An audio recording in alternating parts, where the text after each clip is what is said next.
Hello YouTube and welcome to Theater Talk. For today's video, I finally saw Dear Evan Hansen, so I'm going to talk about what I thought about the show. If you're new here, hello, my name is Tori Cyclic. I make new videos every Sunday for Cyclic Sunday with other videos throughout the week. If you like what you see, like this video down below and subscribe while you're down there as well. You can also follow me on Twitter and Instagram in the description at tss6295. Now, let's get into the video. So I've been wanting to see Dear Evan Hansen for a very long time. When the recording of the show first came out, I listened to it a lot. I used Anybody Have a Map for a choreography project in college, so I do very much enjoy the music of the show and could listen to it for hours and hours and days because it's very enjoyable to listen to. It's Pasek and Paul. Their stuff is fantastic. For the cast, I saw Andrew Barth Feldman and Mallory Bechtel, and just from honestly looking at my playbill right now, didn't realize I was watching Alex Boniello, and when I was watching the show, I was like, I really like Alex Boniello, but I feel like it's something he's not in the show. He was in the show. He was great. I really enjoyed his performance. Andrew Barth Feldman and Mallory Bechtel, who are the two most new people to the production, and I was just very impressed with their performances because they're 16 and 18 years old.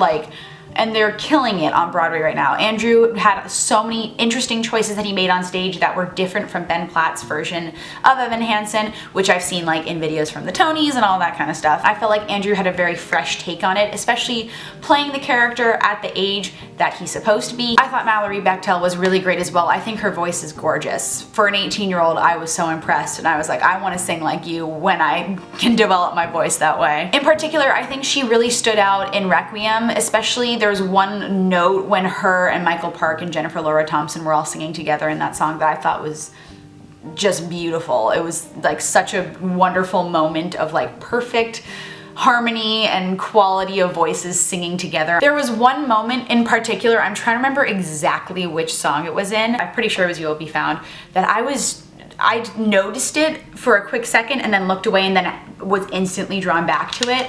It's when Larry just breaks down crying.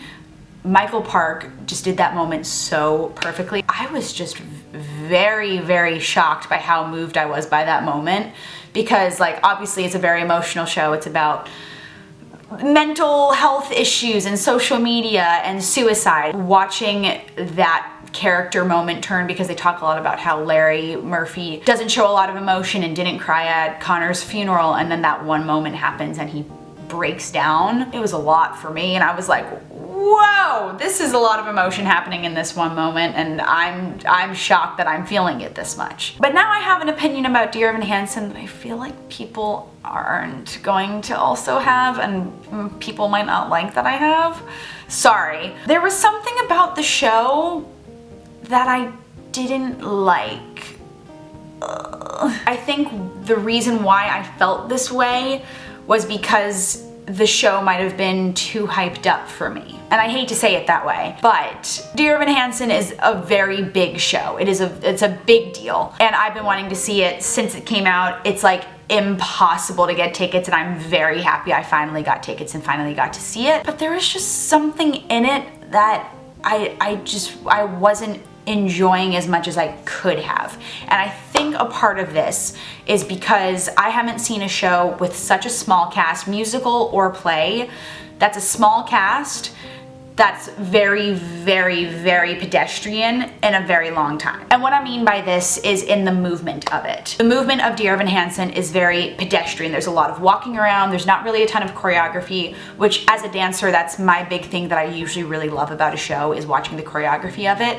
But even in shows that have choreography in it of movement of just walking around, that's something I'm always intrigued by as well. But with Dear Evan Hansen, the movement of the show felt very stagnant. It was would be a lot happening in Waving Through a Window, and then Sincerely Me was very stagnant until it got to kind of the end of the song. And that was a song in particular when I listened to the recording that I thought would be huge big energy, and it was, but it was very separate energies because it's Connor on one side of the stage and then Evan and Jared on the other side of the stage. And then when they finally came together to talk to each other and be with each other and move together and do the little bit of choreography that they had there, it felt kind of random to me. I don't really know. I feel like I was kind of comparing Dear Evan Hansen to Come From Away because those are two shows that are on Broadway right now that are very pedestrian. Like if there wasn't music to the show, it would still make sense. That's what I mean by pedestrian. But with Come From Away,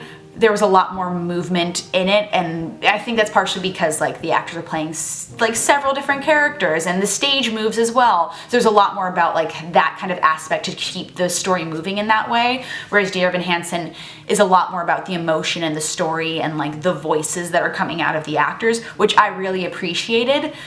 But there was just something about it in that regard that made me want more. I don't know if that makes any sense. If it does, let me know what you think about that, and if you kind of felt that way, or if you just completely disagree with me and you love Dear Evan Hansen. I did enjoy going to see it, and I'm very happy I did get to go see it. I just feel like for me personally, it was just very hyped up, and I went into it expecting something that I didn't get. And maybe I need to go see it again if I'm ever able to get tickets again, and go into it with a different mindset now that I've seen it. Maybe I need to listen to the recording more before going to see it. I don't really know, but yeah, if you've seen Dear Evan Hansen or have any opinions about it, let me know in the comments down below. Let me know what you think about my opinions of it, and if you think I'm crazy, let me know about that too. As per usual, if there's anything you'd like to see here on my channel in Theater Talk, as well as in anything else on my channel, let me know down in the comments down below.